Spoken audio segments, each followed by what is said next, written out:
যে ব্যক্তি সকালে 3 বার বিকেলে 3 বার, ছোট্ট একটা দোয়া, এই দোয়াটা পড়বে কিয়ামতের দিন তাকে খুশি করা আল্লাহ তাআলার দায়িত্ব হয়ে যাবে। ছোট্ট একটা দোয়া, আল্লাহ নবী বলেছেন কিয়ামতের দিন যেদিন সব মানুষ বিপদগ্রস্ত থাকবে, ইয়া নাফসি বলে কান্নাকাটি করবে, সেই দিন আল্লাহ তাআলা তার অমুক বান্দাকে খুশি করা আল্লাহর নিজের দায়িত্ব হয়ে যাবে। যে ব্যক্তি সকালে 3 বার বিকেলে 3 বার, ছোট্ট একটা দোয়া। সুবহানাল্লাহ।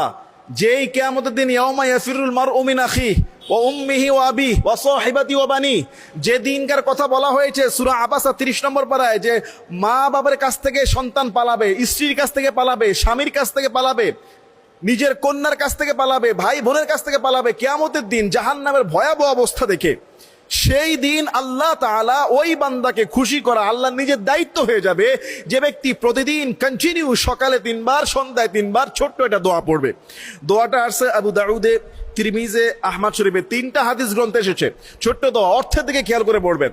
আমি প্রত্যেকটা আমল বলি ইয়াকিনের সাথে, খালি আওড়ালে হবে না, অর্থের দিকে আপনি কি বলছেন এটা আপনার হৃদয়ঙ্গম করতে হবে। 1 নাম্বার কি দোয়াটা কি শুনেন, রাদিতু বিল্লাহি রাব্বা ওয়া বিল ইসলামি দীনা ওয়া বিমুহাম্মাদিন সাল্লাল্লাহু আলাইহি ওয়াসাল্লাম নাবিয়্যা ওয়া রাসূলা।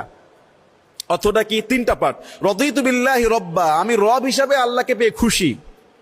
ওয়া বিল ইসলামি দীনা, ইসলামকে দ্বীন হিসাবে পেয়ে আমি খুশি। ওয়া বিমুহাম্মাদিন সাল্লাল্লাহু আলাইহি ওয়াসাল্লাম নাবিয়্যা, রাসূল সাল্লাল্লাহু আলাইহি ওয়াসাল্লামকে নবী হিসাবে পেয়ে আমি খুশি।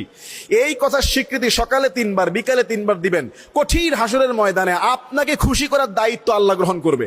সুবহানাল্লাহ। আল্লাহ যেন আমাদেরকে প্রত্যেককে সুন্দর আমলটি করার তৌফিক দান করে দেয়। আল্লাহুম্মা আমিন।